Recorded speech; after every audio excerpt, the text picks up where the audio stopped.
Today, we're going to talk about something fundamental, something that's really at the very core of our existence. It's a set of principles designed to protect the dignity and worth of every single one of us.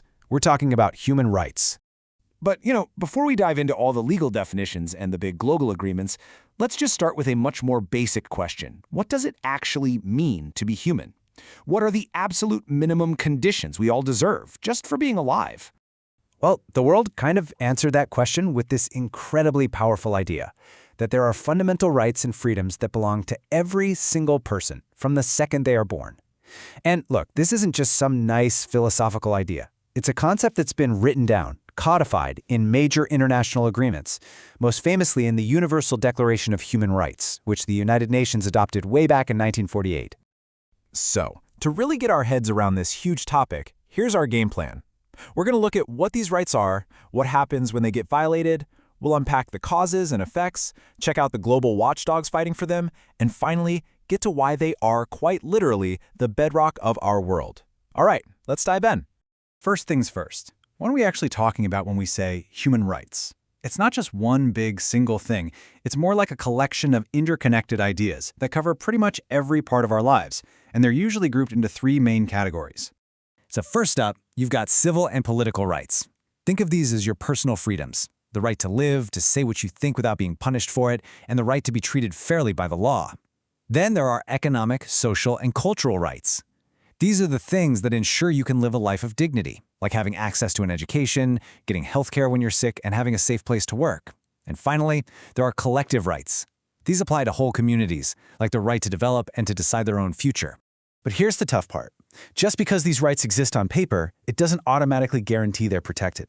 And when they are ignored or, even worse, attacked, the consequences are just devastating. So let's look at the harsh reality of what these violations actually look like. When civil and political rights are violated, it's often a direct assault on personal freedom and democracy itself. This can mean someone being arrested and locked up for no good reason, being tortured, or having their voice totally silenced through censorship. It also happens when elections are rigged, which robs people of their basic right to choose their own leaders. A really stark historical example of this was apartheid in South Africa.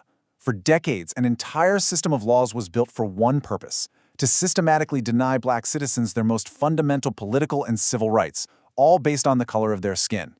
Violations can also hit you right where you live by denying people the basic things they need for a dignified life.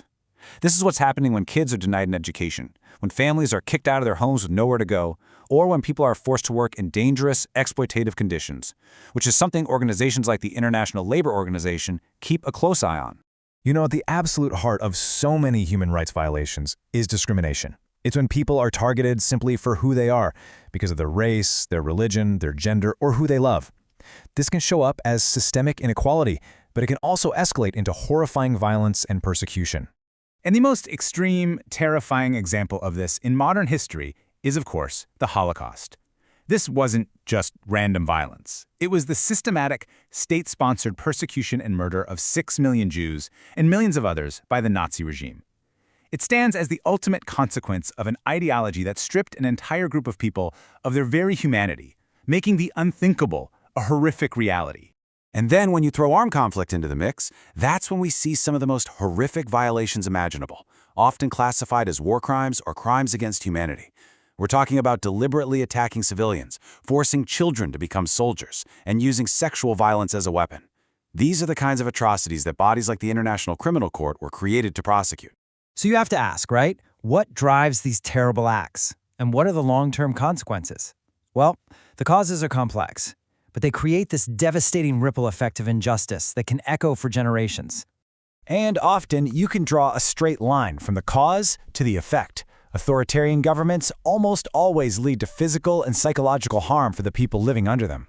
Armed conflict directly sparks massive refugee crises. Corruption and weak laws erode public trust and fuel social unrest. And deep, widespread prejudice, it doesn't just harm individuals in the moment, it creates intergenerational trauma that can scar entire societies for decades. Now, I know this all sounds incredibly bleak, but it is not the end of the story. Because in the face of all these violations, a global movement has risen up to defend our shared humanity. Which leads us to the big question: who is fighting back? Well, the good news is there is a whole global infrastructure, a network of organizations, laws, and activists all dedicated to protecting human rights. These are the global watchdogs. On the front lines, you've got advocacy groups like Amnesty International and Human Rights Watch. Their job is to investigate abuses and shine a massive spotlight on injustice. Then, at the international level, you have bodies like the UN Human Rights Council, which acts as a forum for countries to address these issues, and the International Committee of the Red Cross, which provides critical aid on the ground in conflict zones.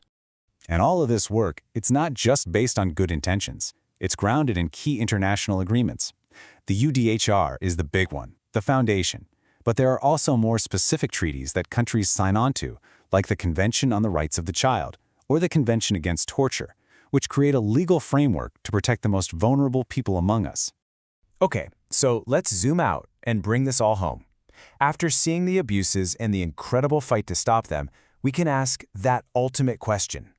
Why do human rights matter so much? Well, the answer is that they are nothing less than the foundation of a just and stable world. Think about it. Human rights protect the basic dignity that every single person has. They promote fairness and equality, acting as a constant pushback against discrimination. They are absolutely essential for a real democracy, making sure people can speak their minds and have a say in their government. And ultimately, they help maintain peace and stability. Because the alternative, which history has shown us time and time again, is conflict, oppression, and total instability. And that leaves us with one final and absolutely crucial question. If these rights really do belong to every single person on this planet, how do we, all of us, together, make sure they are protected for everyone, everywhere?